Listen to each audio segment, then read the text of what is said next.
truth will out. They want to stop this publication of information that embarrasses them. Make time for Sir David Frost. Frost over the world. At this time on Al Jazeera.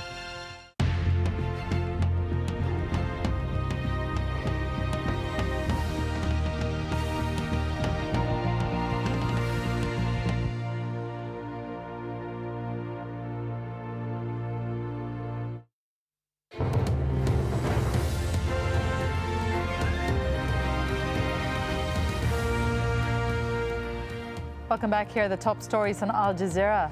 For a second day running, pro-Gaddafi forces have failed to retake the rebel-held town of Brega.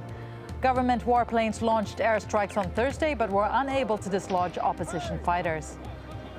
Reinforcement rebel forces have been arriving at nearby AlJazeera to bolster the town's defenses. Witnesses say hundreds have been arriving there from across eastern Libya. And Muammar Gaddafi and his allies are being warned they risk becoming war crime suspects. The International Criminal Court has announced a full investigation into alleged human rights violations in Libya. Speaking at The Hague, prosecutor Luis Moreno Ocampo said Gaddafi supporters have been identified and will be charged. Government officials from the Netherlands are negotiating with Libyan authorities for the release of 3 Dutch Marines.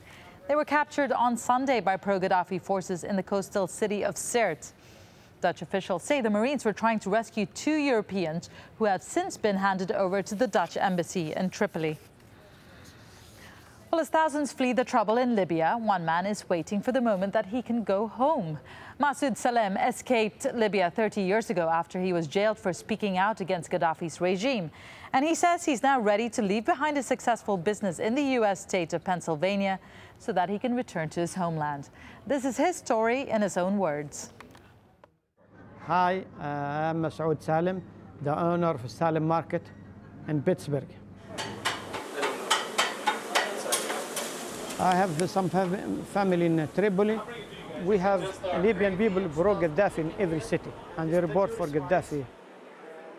I stood up and I told him this is not right, and what you're saying is not good. I guess from that time, I know I'm going to jail. I came to the United States November 6, 77. Pittsburgh, yeah. All my life in Pittsburgh. After that, we tried to look for fresh meat and halal meat. The first year, could not find where we can slaughter our own. So I have friends, they ask me why you don't open a butcher shop. Opening store is not easy. We have with $6,500. Now we have two stores. We're going to tell them this is our #1 love guy. They tell me, did you play with the Steeler? I said, no. Some people, they afraid to say I am Libyan. I always say I'm proud of my country, Libya. Always in my mind, I'm going back. I'd like to die in Libya. I'd like to see my people there. All of them every time when you're coming. Now I told them when the revolution starts, I will be there after Ramadan, inshallah. In other news, German security officials say a man accused of killing 2 U.S. airmen on Wednesday has confessed to targeting Americans. But they say he does not appear to be a member of any organized group. The 2 men were killed and another 2 wounded when a gunman opened fire at a Frankfurt airport on a bus carrying U.S. servicemen. A 21-year-old suspect, identified as ethnic Albanian man from Kosovo, is being held in a German prison. The Organization for Security and Cooperation in Europe, or OSCE, has condemned Turkey for arresting 6 journalists in connection with an alleged plot to overthrow the government in 2003. The arrests follow a 3-year-old probe into an ultra-nationalist group known as Ergenekon. The OSCE says Turkish authorities are intimidating and threatening the journalists and wants their immediate release. WikiLeaks founder Julian Assange has defended Bradley Manning. He's the soldier accused of leaking thousands of classified U.S. government documents. Assange is appealing against his extradition from Britain to Sweden for questioning over sex crimes accusations. 2 Swedish women have accused him of rape and sexual molestation, allegations he denies. Assange claims the U.S. is on the campaign to get at him and is using Manning as an example.